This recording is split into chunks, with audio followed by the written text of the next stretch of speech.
All right. Good evening, everyone. Welcome to the May 12th regular board meeting for the Wenatchee School District. We will open the meeting with the Pledge of Allegiance. I pledge allegiance to the flag of the United States, the republic for which it stands, one nation, under God, indivisible, liberty and justice for all.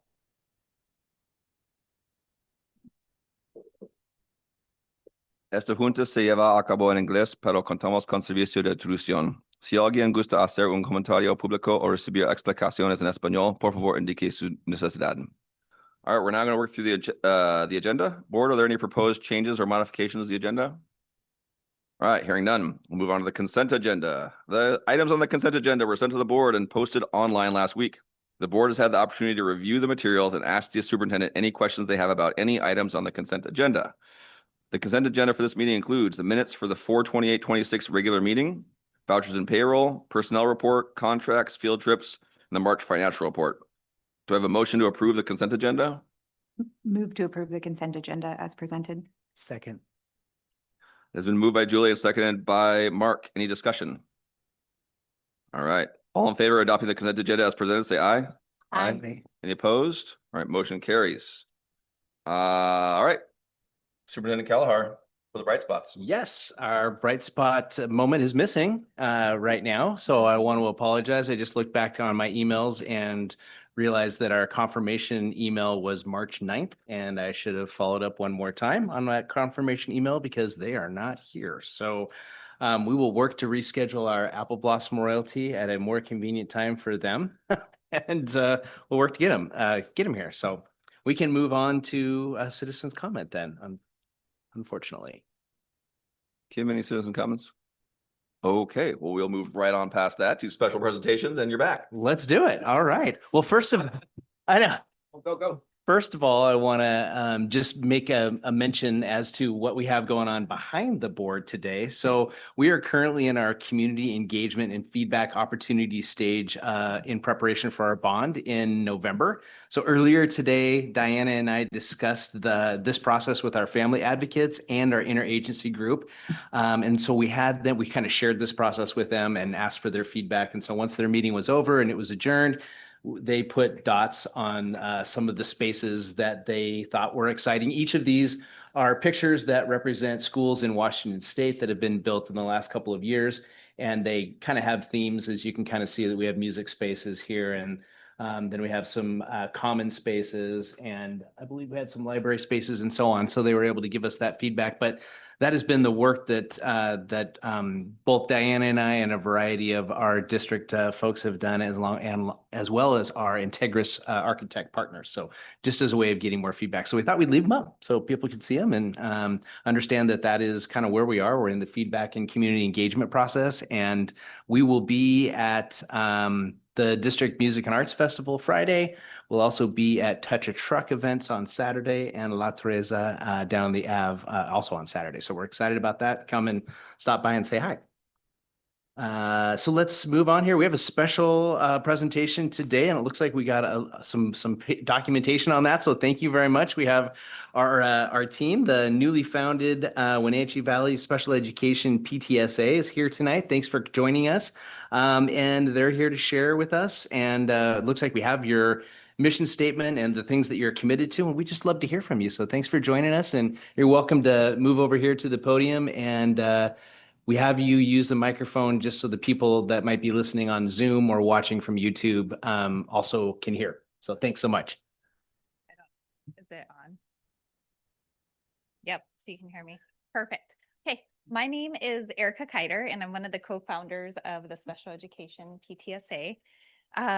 This has been a long time coming. Just wanted to share a little background of my experience with the school district. I was a substitute teacher for the last 5 years in general and special education. I worked as a special education para last year at an elementary school. I've worked as an advocate on the IEP table, and I'm a parent of a student with a 504 plan. And so I've been in and around special education a lot. I'm working on my master's degree in special education as well, and have just taken a real deep interest in how to support our families and students better. When Tiffany and I started talking, we wanted to bring just general awareness to special education. What is working really well?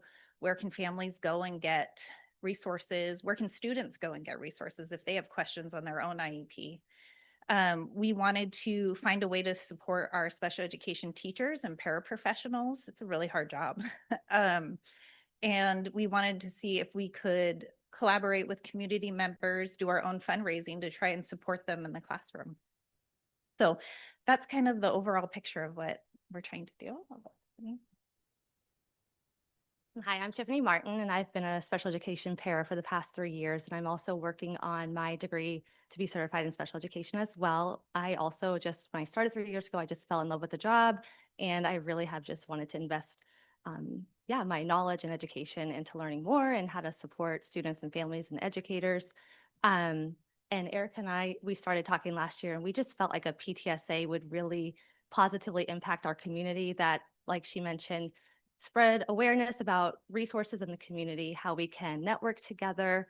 We wanted to be that bridge for families and schools. We wanted to be able to provide like trainings for paras or educators, either through promoting workshops or even hosting them ourselves. We have a lot of big dreams and big visions for it. So we're kind of slowly getting there, but we hope that we can fund a lot of extracurricular activities and ensure that like the activities that a PTA would normally provide for our students, that we could have like adaptive measures for them to ensure equal participation for them and meaningful participation. And so we're excited to collaborate with local school PTAs too, so we can just align our values and ensure that those things can be provided. And so we're excited about just being able to connect with the community and schools and educators and see how we can grow this. So, yeah. You two up for a question really quick? Okay. And the other board members might have a question too. Congratulations and thank you. We appreciate that. And it's exciting. Can any parent, student, teacher from any school be part of this group? It's just okay, that's wonderful. Do they have to be from a 504 or IEP background, or they just want to be advocates and allies and support? Anyone can be a Okay. member, come to our meetings. When it comes to just like our funding, we would be funding special education Yeah, specifically, okay. but anyone can definitely attend our meetings and be a member. I love it. I love it. The other question I had is, sorry, Tucker. I was wondering a lot of PTSAs are school specific. So have you found a home base on where you're going to hold meetings or what that looks like, or is that down the road a little bit? That's a great question. We've been at the library. Oh, okay. And we've also been at a conference room at Goodfellows office. Gotcha. So those are our 2 locations that we've used so far. So we don't have a actual home base yet, but Okay. great question. Great. Well, thank you. How would people find you or join? Yes, that's a great question too. We have a I mean, Facebook. obviously, I have a QR code, do, but, yes. but not everyone in TV land does. Right. We do have a Facebook that is also in the works of growing. We're just posting flyers. We're connecting with other resources in the community, and they're spreading out flyers to their parent list. Just the school peach jar flyer, we've been able to get that sent out too. So those are the avenues that we have so far. Yeah. Great, thank you. Have you done a meeting with other PTSAs at the buildings to kind of introduce yourself and this opportunity? Not yet. We have reached out to them, right? Well, we were at the training. Oh, we Yeah. did. Yes, yes. September at Sunny Slope, the state PTA had a training, and a lot of the other PTAs were there, so we were able to connect and meet everyone, or well, mostly everyone, I think. Yeah. And we are hoping to have like an official collaborative meeting with other PTAs too. Hopefully soon. Yeah. That'd be great. Is this PTSA specifically for the Wenatchee School District or the Valley in general? Yes, that's a great question. And we've gone back and forth on that. We have to be specific with Wenatchee with the Washington State PTSA. We had to be with one school district. But we want to have our resources available for anyone like in East Wenatchee or Kashmir, if they want to come to our meetings and get information or resources, like we're definitely open to being able to share that. But yeah, we are affiliated though with Wenatchee School District. Yeah. Well, thank you for doing the hard work and starting it up. I love the partnership that you guys are developing, not just with one specific school, but all 11. How many schools do we have? It's So the many. number switched. 13. So I appreciate this. Again, I'm sure the startup was not easy, as I'm sure there's quite a few requirements. So thank you for doing the work and for, I think this partnership is especially important as we see the budgets, and the decreasing and, not only are, are you prioritizing our students, but also our staff and professional development. So thank you. Yeah, thank you. All right. Well, thanks for joining us. Thank you. You are more than welcome to hang out with us, or you're welcome to get on with the beautiful evening happening outside. So whatever works for you. We appreciate your time. Next up, I will have Executive Director of Teaching, Learning in Schools, Eric Anderson. Eric shared an interesting site with me last year, educational research and data center site. And we had talked about the importance of this site, and we thought we have to put this in front of our board at some point, and see if there might be some interest in doing a workshop on it. So Eric's gonna really briefly run us through the site and what some of the information is on there, and then we can talk about whether this is something we want to revisit next year. But Eric, thank you for bringing this information to us and sharing. So thanks. You got it. Thank you for the time this evening. So Corey and I have talked about this quite a bit. This was actually one of the kind of the grounding pieces for us at Wenatchee High School, and we started to look at the accelerated pathways work. Because what you're going to see here is most often we're talking about data currently within our system, right? How are students doing right now in our K-12 system? How do their assessments look? How do their growth look? But what we don't look a whole lot at is what happens after they graduate.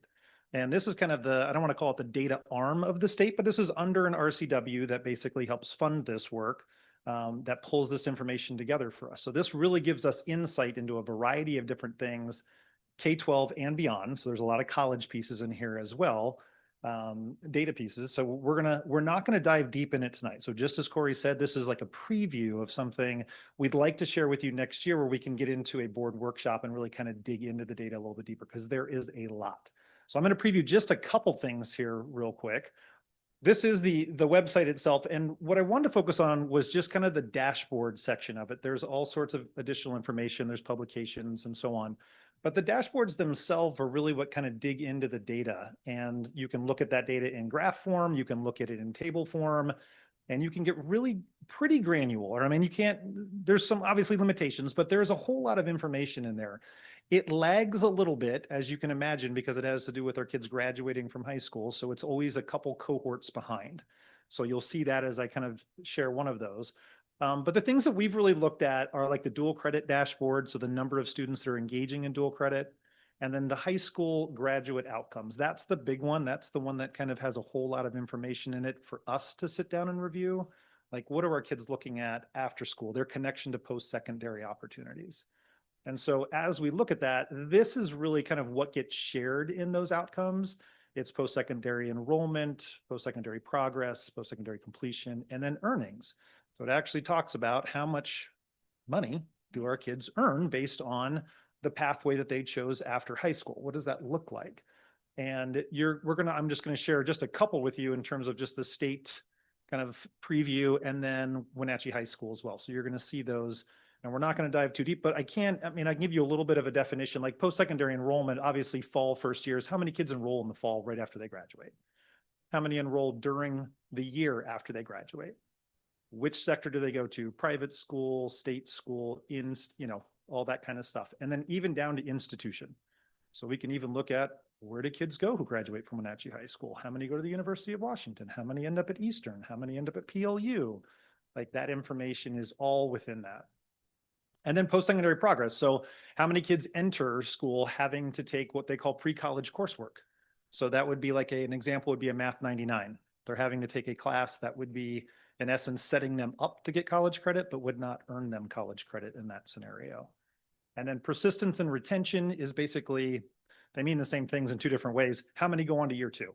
So persistence is they've gone on to year 2 and it doesn't matter where they went. So if they started at WSU and then year 2, they end up at UW or at Eastern, that's in the persistent number. Retention is how many start year 1 at WSU and second year is at WSU. Very similar, but it's again, kind of unique to the school in that perspective. And then how many kids complete it, right? Post-secondary completion. So this is looking at the trends, and then earnings, which is at the end, is basically like those that do not move on to post-secondary opportunities. What do their earnings look like? Those that get a 2-year degree, those get a 4-year degree, and those that are in an apprenticeship. What do those numbers look like? So we're going to look at just a quick snapshot. And the first one, this is the state. So this kind of gives you just a rough idea of when we jump on the website, what does this data look like and how is it formatted? And this is really, again, well, I'll wait till we show Wenatchee High School, but this is what you look at. And you can see you can dive deeper into each one of these: enrollment, progress, completion, and earnings. But this is kind of just a snapshot of the information that they throw up on their website. This is the entire state, obviously. So you'll notice there's, you know, the lines themselves bend a little bit here and there, but you don't see drastic shifts and changes, obviously, because we're talking about a whole lot of students involved in this. And then when we look at Wenatchee High School, this is specific to Wenatchee High School, and this is as far out as the graduating class of 2025. So we've got a little bit of lagging data, but not too bad when it comes to in their enrollment piece. So we can look at enrollment, but when you look at like the persistent rate, that's the class of 2023, right? Because they have to, it takes them a couple years to collect that data because you're looking at information further out. Same with bachelor's degree, associate's degree, like how many completed within 8 years? Well, obviously the last graduating class is 2017 because it takes multiple years out to see what that looks like. So there's some lagging information in there, but I'm just going to point out the not enrolled number, which is 44%. When we looked at this, this was really what was one of the driving factors of our accelerated pathway. How many of our students are not enrolling in a post-secondary opportunity? And so when we were really diving into that at Wenatchee High School, it's like, how do we get that number down? How do we get kids enrolling in that next step for them? Because the numbers on the left in terms of 4-year, 2-year, you can see have kind of come up and down a little bit and have increased on the 4-year, which is great. But that number, when we look at not enrolled, has really kind of also stayed relatively flat. And so the goal behind some of the work we were doing at the accelerated pathway piece was how do we jumpstart kids to move in that direction? This was some of the data that we were looking at. And then obviously we want them to stay in school so that they're prepared. We want them to complete. And then obviously you can see at the bottom, the difference between a high school diploma and our students earning a bachelor's degree or higher. There's a significant difference in range in terms of overall income for students. So when we talk about livable wages in our community, very important to us. We want kids to see that. We want them to complete that. And obviously something post-secondary, because if I go back here, you'll notice that apprenticeship is on the statewide one because there's enough numbers to drive that. We don't have enough numbers to pull it yet, but that apprenticeship is really interesting. When you look at that particular graph, it jumps pretty good as you start to look at some of that work around the technical apprenticeships that are out there. So this is just a quick dive into this and just kind of surface level, but really what we wanted to do was next year. This data typically updates in February. So as we looked at maybe next March, we could move this into a workshop piece where we could dive deeper into some of this data and really look deeper at what kids are doing once they graduate from our system.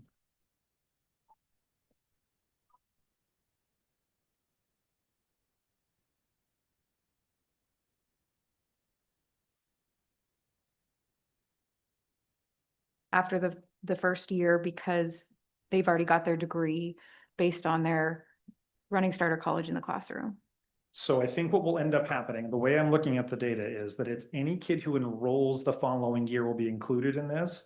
But if they finish, is that kind of your mission? Like because they finish their this will AA? be unnecessarily high still, even though we'll have students graduating with full degrees. Yep. But it's still going to show them not enrolled because they already got their degree, so they're not going to enroll in the fall. So that seems to be only captured down here. So the first time we'll capture them is down here at associate or bachelor's in the 8-year, which doesn't seem fair to a first year out of college. You are correct, because I think that is, I don't know that there's a way to disaggregate that information, but it would be awfully interesting to look at that. Because if they did earn their AA and they said, I'm gonna stop, Mhm.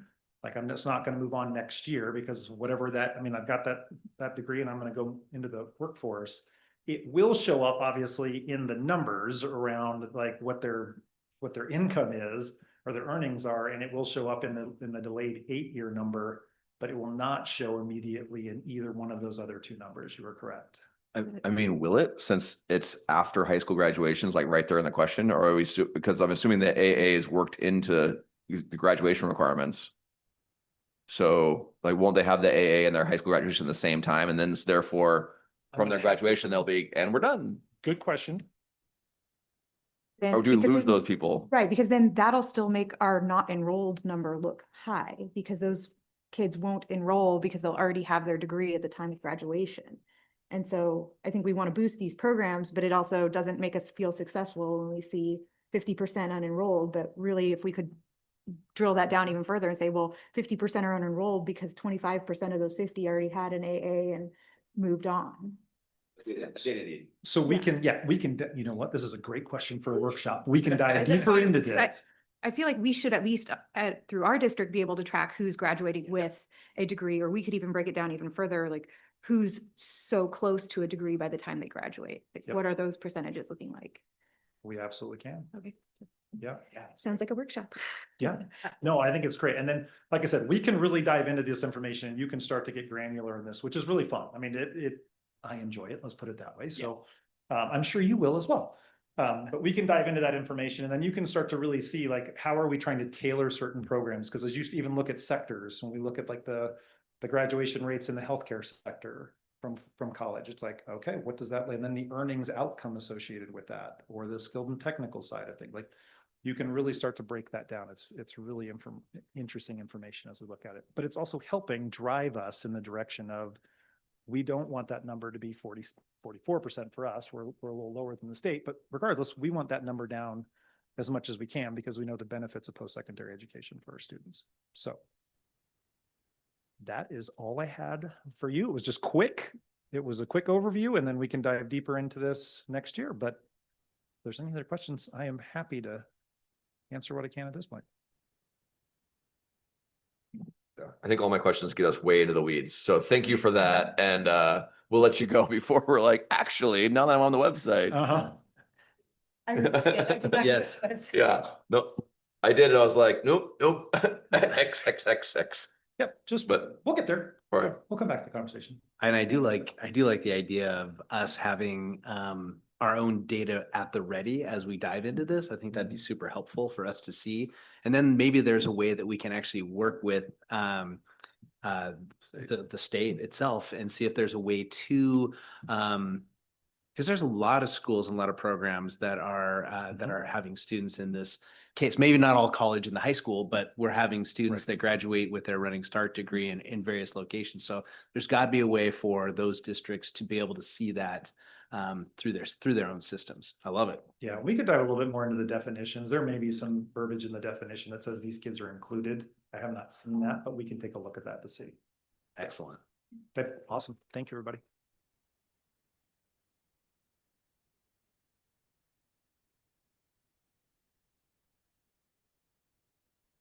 Thanks, Eric. Okay, we'll jump in here to our budget update for this evening. So thank you for the time, school board members. This is our final update to the board on our budget reductions for the 26-27 school year. As we move through this slide presentation, you'll notice that nothing has changed. We're just giving additional clarity on the areas and the numbers where the budget will be reduced. And just a reminder for anyone that was looking for, oh, thank you. Yes. Anyone who's looking for more information on the budget, we had a January 13th budget update and a March 13th budget update as well. So this is complementary to those updates. And as we started off both of those presentations as well, just a slide that clarifies the difference between our operating budget which is the topic of this evening, and then our bond funds, which we are asking from our community later this year to build a new Wenatchee High School and provide HVAC systems in 7 of our schools. So operating budget, this funds our day-to-day operations, our student support, staffing, comes from a combination of state and federal allocations and local levies, and the amounts are based on student enrollment and the special needs of those students. One very important part of this is operating budgets cannot build new schools, cannot replace facilities, they cannot support any large-scale construction nor pay long-term debts. We really want to create the buckets for this. The bond that will be going out for hopefully later in this year in November is voter-approved funding to build or modernize school buildings. And it's a long-term 15 to 30 years payback by local property taxes. What bonds cannot do is much of the operating budget and the day-to-day work. We cannot pay for teacher and staff salaries, cannot pay for supplies, cannot pay for daily operations or instructional programs, and cannot pay for administrative costs or backfill budget shortfalls. So we just want to make sure that all that information is clear and out front. And then our budget reduction principles, which it looks like I can click on each of these. That's going to take me a little bit. I'm going to click on some of these first, get them all up there, and then we'll talk about them. So our budget reduction principles, keeping our promise statement from the strategic plan in mind right here. Promise to build the foundation of diversity, equity, and inclusion from which each student emerges future ready. We also want to prioritize our student outcomes, continue to support programs that impact students and student growth. We will always look at leveraging resignations and retirements, utilizing a critical lens on when people leave our system and how we replace those strategically. We will always optimize operations. Or sorry, I missed one. We'll always make reductions furthest from the classroom, keeping class size and daily classroom experience in mind while making these challenging decisions. We'll also always optimize operations and efficiencies. Our schools were built to hold large populations of students, and our efficiencies in these areas are very important. We will always work to be transparent with our communication as often as makes sense and try to explain the entire story when we have the opportunity to do that. We'll also maintain levy-funded programs and student opportunities whenever possible, because that's hugely important, especially when our levy-funded programs are supported from our community, and we appreciate that.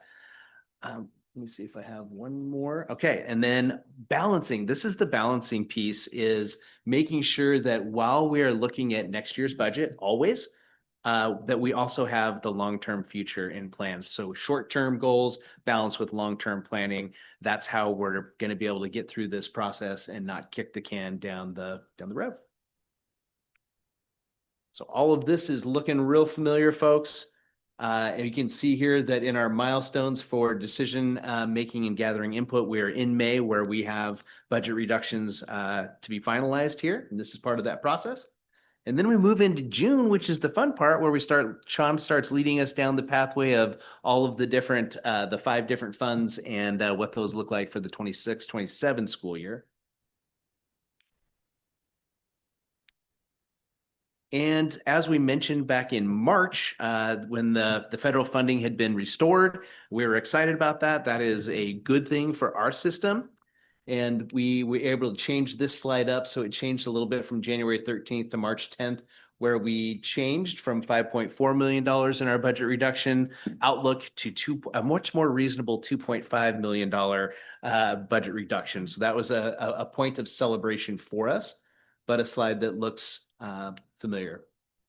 Can I do real quick? Please. Yeah, and I think we talked about this in the budget committee meeting. You know, the federal funding's been restored, but that doesn't mean that we're ignoring federal impacts, because we know that you know, gas prices are through the roof, and that's going to impact transportation hugely and costs of everything. So those are kind of the things we're still monitoring, but the biggest anomaly of the federal funding is back, but we're still actively monitoring.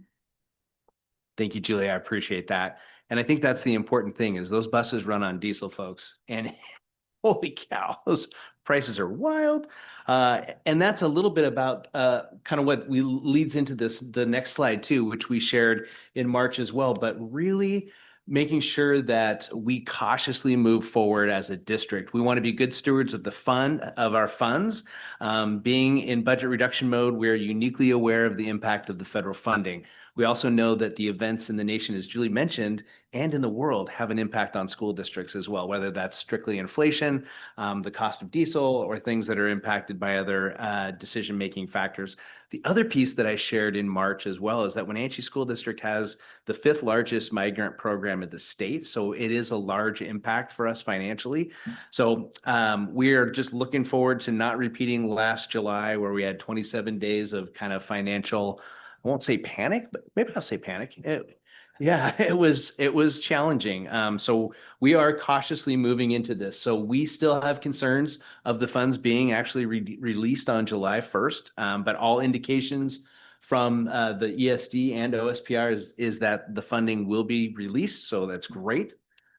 One of the things that I'm really proud of the work from our cabinet team in collaboration with our special programs team and the ESD is that we are working on reimagining federal programming allocation for long-term sustainability for the district.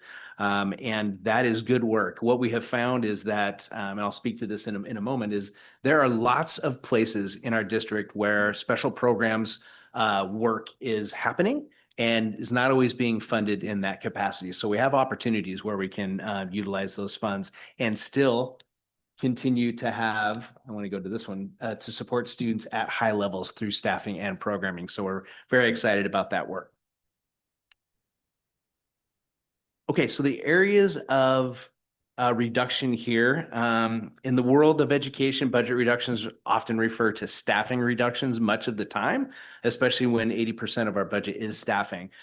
We're actually excited to share where our budget reductions are coming from in the next slide and how it's not impacting staffing as much as one would think, and that's a good thing. So restructuring district office administration, restructuring building administration, obviously always looking at retirements and resignations as part of that.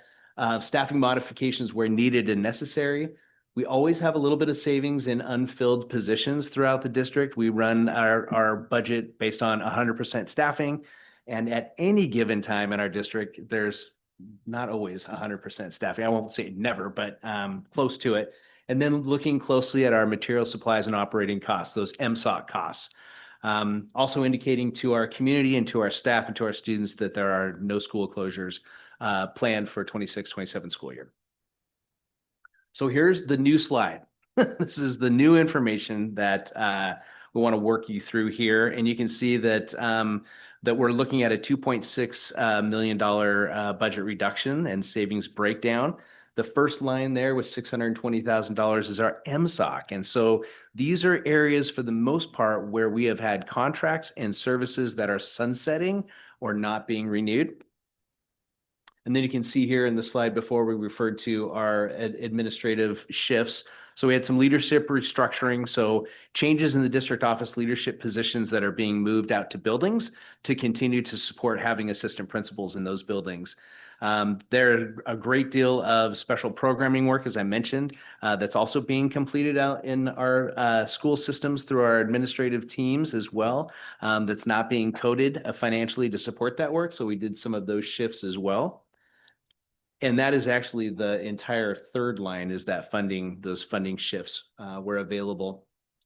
And then staffing turnover, that number, that $480,000 number, this number represents positions that were vacated mid-year or that budgeted roles that were taken over by less veteran teachers or less experienced staff.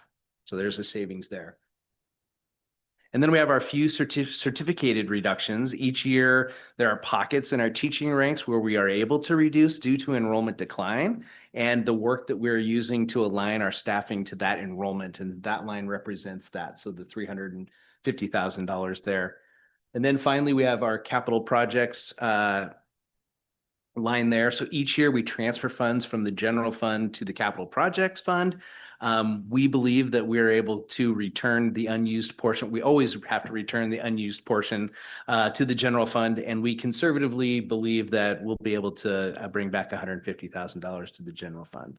Overall savings, $2.6 million for the 26-27 school year. And I'll pause. for any sort of questions or reflections, since this is our new information here. Great. Okay. Hearing none. Moving forward. Continuing with a little bit of the review, just a reminder, if folks are interested in our enrollment decline data, we did show that in January 13th, 2026. Also in October, Sean had an enrollment update as well. So folks are able to look at that. And then demographic enrollment presentation, which I just realized I spelled wrong. Great. Super fun. Nothing like that. But this is from our consultants from MGT. So that was Marcy, her presentation on March 24th there. And that's good information to kind of back up where we are with our enrollment reports. Super fun. Okay.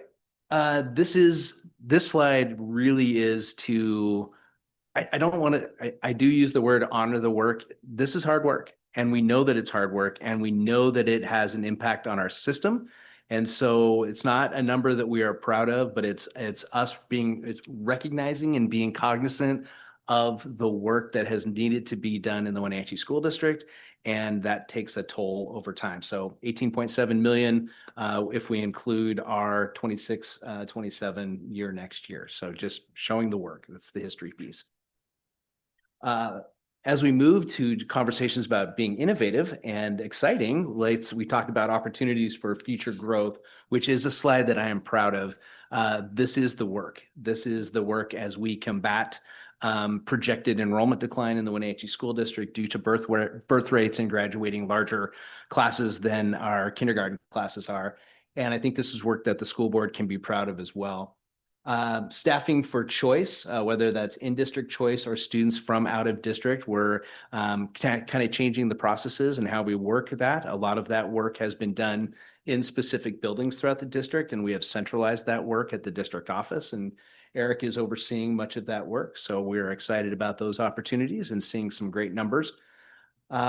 Very excited about accelerated pathways year 2. So the next full year of this work. All indications that we're hearing is that we will have more students remaining at Wenatchee High School to complete their college in the high school. We are also excited about opportunities at Valley. We know that we have a 9th grade class that's going to continue on to 10th grade. So that is another classroom of students, which is fantastic. We also know that Shelley and her team have made great strides in changing how they do kindergarten. We had a half-day model before, and now we have a full-time model this year, which is still kind of half-time because of the way Valley works, but the FTE is going to be hugely impacted differently for us. And from what we're hearing is Valley is looking at growth in other areas as well too. So we have one classroom in that proper building that is not used, and then we have the portables. So we're looking to see if we can utilize those opportunities. So that's good stuff. We are always looking at additional ALE opportunities. We do realize that this is from what we're hearing from our community. These are areas of growth. And so we did start a program second semester at Westside that we're excited about having a full year of next year, and they call it CAP West. And so it's a credit acceleration program. The one that we currently have is at the Tech Center, and the goal there is to harvest opportunities for students to be at the Tech Center all day. And now they had such a wait list for those programs that we were able to increase some opportunities at Westside. And all of these will impact our bottom line, and that's great. We also adjusted system-wide our registration timeline so that we can help people register for kinder or any grade level faster, quicker, and in a more user-friendly fashion. And then we'll continue researching other areas for growth and efficiencies. This is the work. It is hard work, but it is the right work, and we're excited about that. And I've shared before our new advertising opportunities that we're embracing, which is great. The billboards, we showed you examples of those, but also the digital marketing that's happening that you may see or hear when you're on YouTube or Spotify or Pandora or any of those sort of things too. So that's exciting. And we also believe that the work that we're doing for the bond in November and the goal of having enhanced facilities, whether that's HVAC in our middle schools and elementaries, or it's a new high school, will generate new enrollment. So we're excited about those opportunities. And any questions and comments from the board? I was gonna say, as we've been on this journey together with the budget reduction, we first kind of hit it really hard. We asked you to find ways to also bring, how do you cut budget away from the classroom? How do you maintain programs? But also, how do you find new people? And so I see, you're doing that work. I guess we're all part of that, but thank you, because I think we need to smooth that curve, but we need to provide as many opportunities as we can. And I think if we just keep cutting, we're gonna find that we're losing more people. And I think that we're, doing the work to try and make sure that we're still providing a real solid experience for everyone. I appreciate that. And thanks for recognizing that.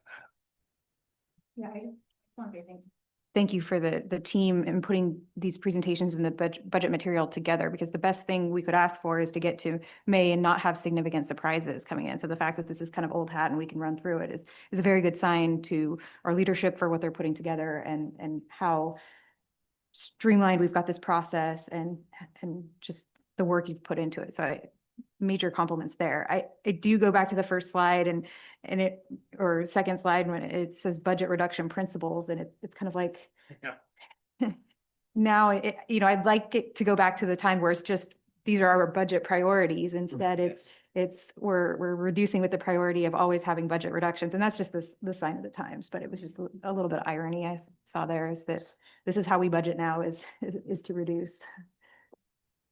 Well, thank you very much. And I just have to, the support of the cabinet team is absolutely huge and critical. And our entire system is absolutely necessary to have this work move forward, and the processes that have to take. Our billeted administrators are right there with us in the trenches. Our department leaders are all there from all of our different departments. And so it's a team effort, and it is hard work, but I appreciate where we are in the process, and we are getting better at the work. And I think that that is part of being at year 4 in this work. So thank you. Appreciate the time. All right, so that takes us to policy's second read. So action for the night, no discussion. Let's get into it. Do I have a motion to approve policy 6140? No one? I move to approve policy 6140 as presented. All right. Second. All right. That's a move by Maria, seconded by Caroline. Any discussion? I don't have discussion, but I just wanted to thank you guys for putting that together, especially with the little piece that we had talked about in the workshop. I thought that was really well done. All right. All in favor of approving the resolution, say aye. Aye. Any opposed? All right, motion carries. And that takes us back to Corey, superintendent report. Let's do it. Most of you all know that we had teacher appreciation last week. So I hope that our teachers, both actively teaching and our retired teachers, had a wonderful week of gratitude and celebration for the care and dedication that they give all of our students each and every day. As you all know, our teachers relentlessly pursue the perfectly engaging lesson, the activity that balances deep learning with smiles and high fives, as well as the common formative assessment that raises the bar to show growth that we know all students can achieve, is super inspiring. Each day they bring compassion and dedication to the classroom, hoping that every student is safe, welcome, and prepared to learn. So I want to thank them for being consistent adults in our students' lives, showing up every day and giving them 110%. So thank you. We had some fun weeks, a fun week last week, and Sage Hills Church honored each school with a luncheon. Every school and department in the district, including the district office, was celebrated. So that was a big lift from them. It's great. So fun stuff. Last week we had Mr. Panther, and I was fortunate enough to help judge Mr. Panther. And it's a wonderful performance. I had a blast. 8 talented young men, all sorts of different talents. And then Cade Devereaux walked away with the title, and it was very well deserved. He had quite a well choreographed talent section. Did you see that? Oh my gosh! Yeah, it was great. It was great. So I also, the next night was able to go to Valley Academy's STEAM night, where I had to park at least 3 blocks away from the school because there were so many people there. But it was super great. I saw parents and students dancing together on the stage. There was some folklorical dancing. I saw a plant sale. I actually walked away with a plant. There was a Lego robotics demonstration, the annual Valley Academy yearbook, and art throughout that entire building was just great. So what a cool turnout. Also fun stuff. We found out last Thursday the Wenatchee School District received a $466,000 grant to replace control systems at Foothills Middle School. So excited about that. There's been so much. That's the second time we've gone out for a grant for Foothills controllers. And this time we got it. It was the right mix of Mo is our ATS friend, and he's a great grant writer that helps support the work.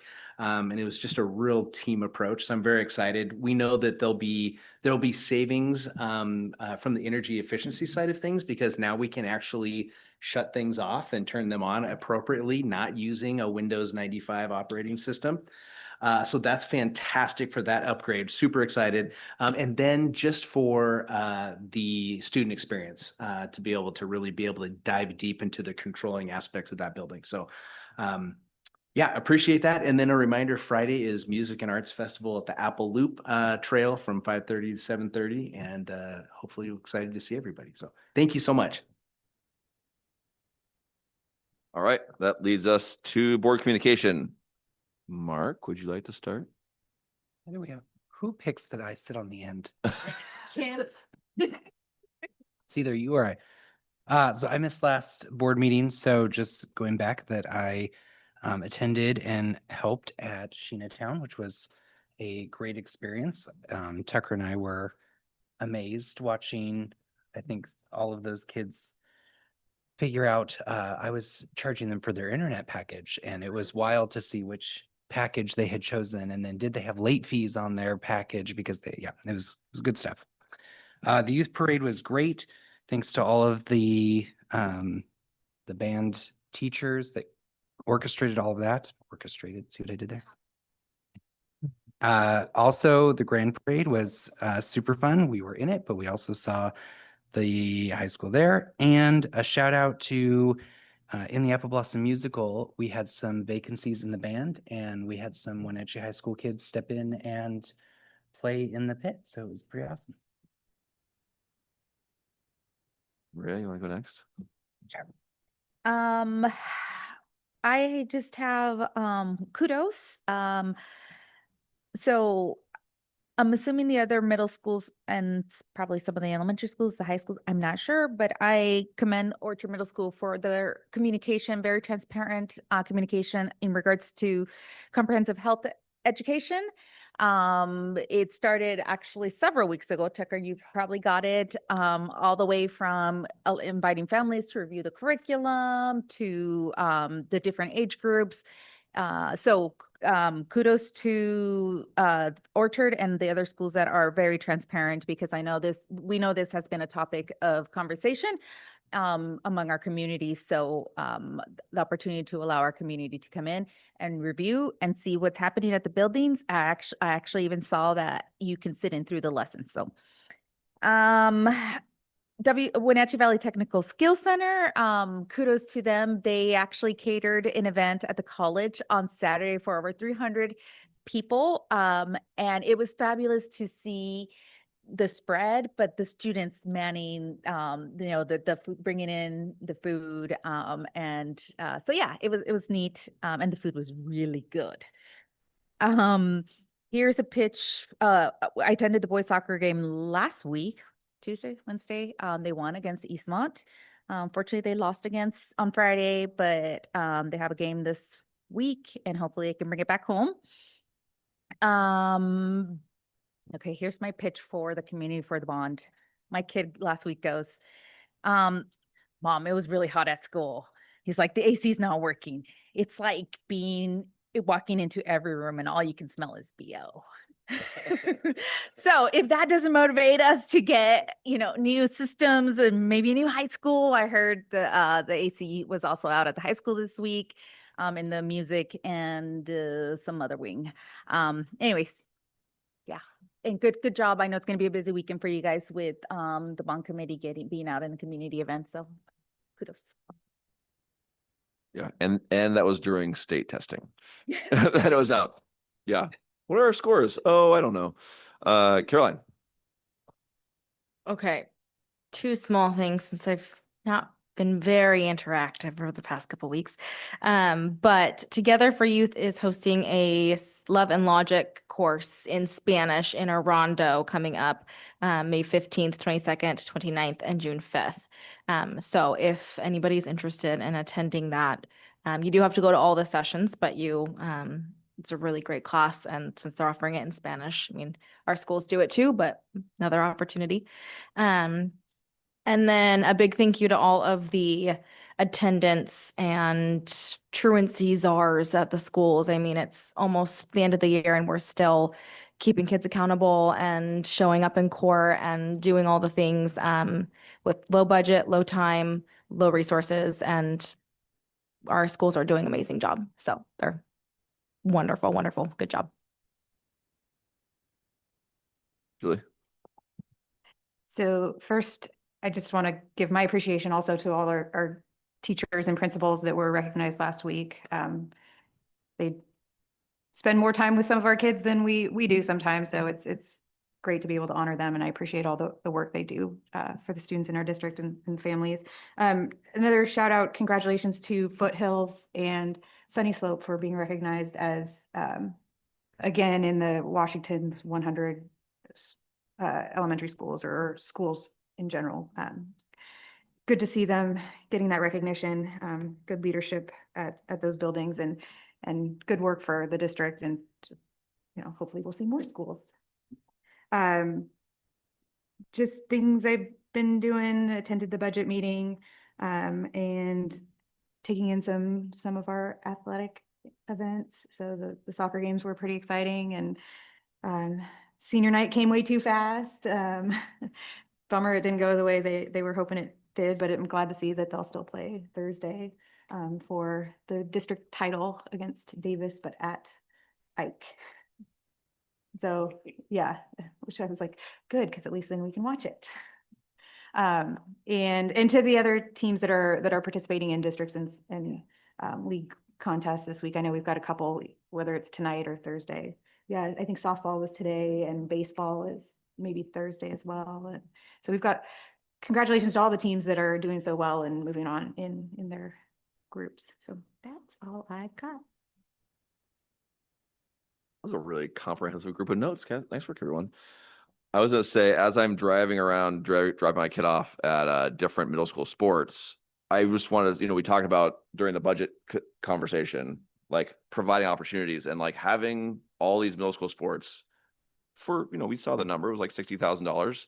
Like that is a great opportunity. And I think it really promotes health and wellness outside the school. I think it gives a lot of kids an exposure to sports they wouldn't try.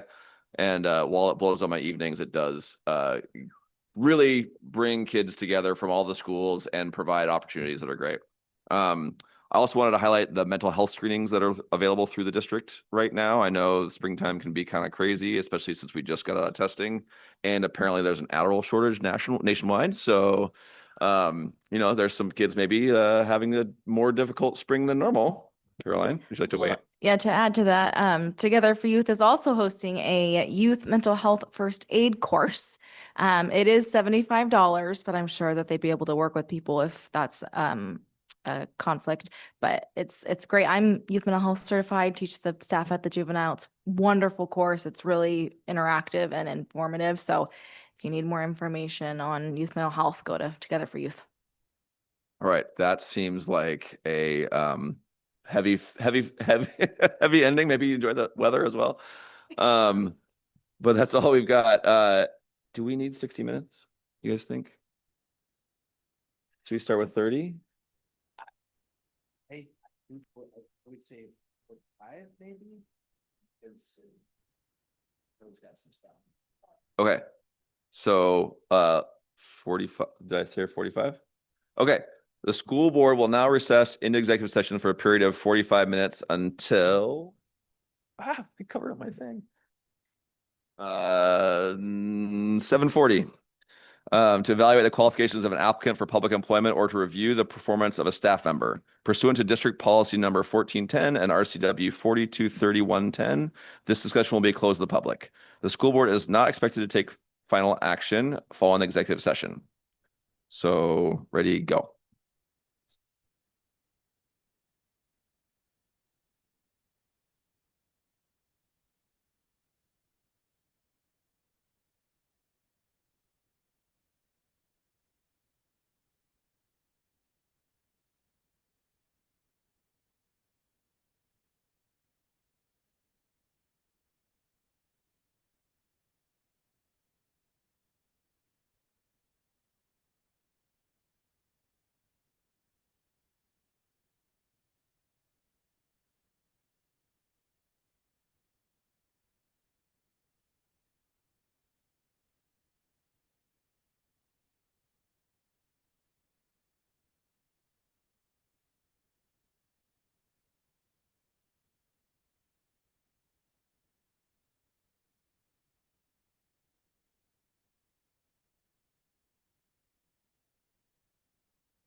You want me to?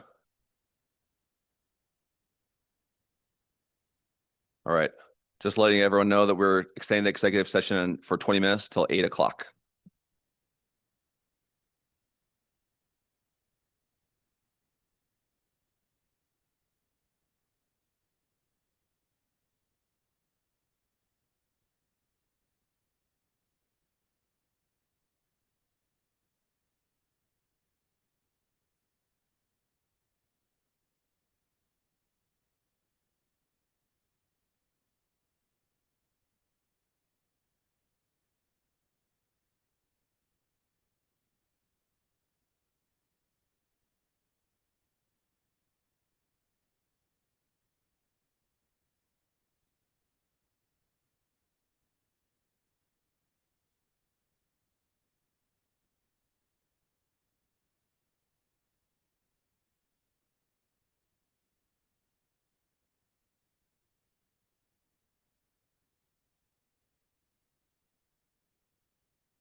All right, we are going to extend till 8:15.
All right, 8:30. Cross my fingers is the last one.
Executive session is complete. Meeting is adjourned.